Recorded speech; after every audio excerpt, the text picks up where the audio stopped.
کہ حضرت اقدس علیہ الصلوۃ والسلام نے اپنے معاندین کے لیے، اپنے مخالفین کے لیے، اپنے مد مقابل لوگوں کے لیے بہت درست زبان استعمال کی ہے.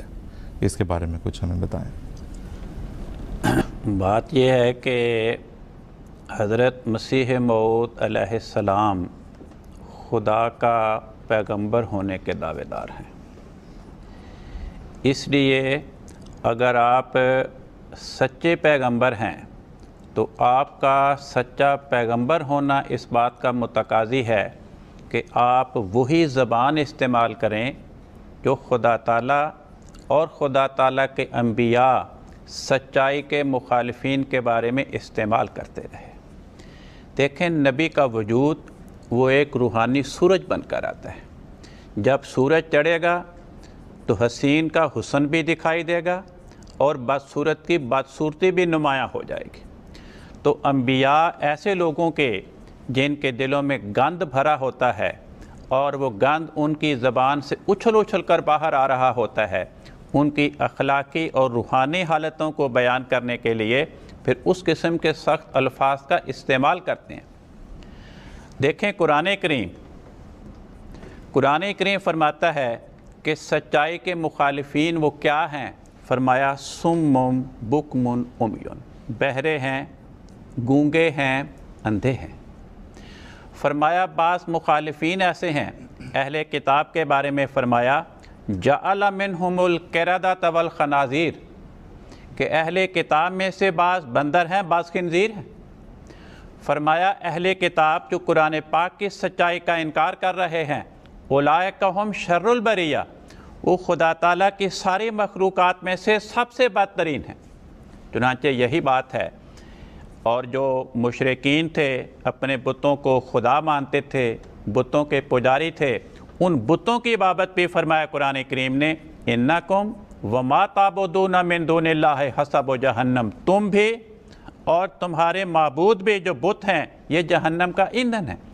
چنانچہ مکی دور میں سیرت کی کتابوں میں لکھا ہے کہ قریش مکہ کے سرداروں کا وفد حضرت رسول پاک صلی اللہ علیہ وسلم کے چچا حضرت ابو طالب کے پاس گیا اور کہا کہ دیکھو، آج تک ہم تمہاری وجہ سے تمہارے بھتیجے کا لحاظ لے رہے ہیں. یہ تمہارا بھتیجا ہمارے خداؤں کو گالیاں دیتا ہے، نعوذ باللہ، ہمیں برا بھلا کہتا ہے.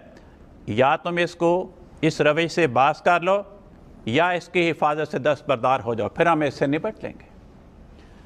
حضرت ابو طالب نے آپ کو بلایا اور کہا کہ میرے بھتیجے، اس طرح قوم کے سرداروں کا وفد آیا تھا، انہوں نے یہ بات کی ہے، میں اس بڑھاپے میں اکیلا تیری حفاظت نہیں کر سکتا، میں سارے شہر کی مخالفت کو برداشت نہیں کر سکتا، تو اس روش سے باز آ جا. یہ کتنا خطرناک مرحلہ تھا کہ وہ چچا جو آپ کا کفیل تھا وہ بھی دستبردار ہو رہا آپ کی حفاظت سے. آپ نے فرمایا کہ اے میرے چچا، اگر یہ سورج میرے دائیں طرف کھڑا کر دیں، چاند میری بائیں طرف کھڑا کر دیں، تو میں اس کام سے باز نہیں ہوں گا جو خدا نے میرے ذمہ لگایا، کیونکہ ان کی اندرونی حقیقت اگر میں اس کو ظاہر نہ کروں تو میں اپنے فرض کو پورا کرنے والا نہیں ہوں گا. چنانچہ یہی وجہ ہے کہ حضرت رسول پاک صلی اللہ علیہ وسلم نے اپنی امت کے مستقبل کے بارے میں کیا پیش گوئی فرمائی. آپ نے فرمایا کہ میری امت پہ جو سب سے خطرناک زمانہ آئے گا، اس زمانے میں مسیح موت کا ظہور ہوگا. اور اس سب سے خطرناک زمانے کا نقشہ کیا کھینچا؟ مشکات کتاب العلم میں حدیث ہے.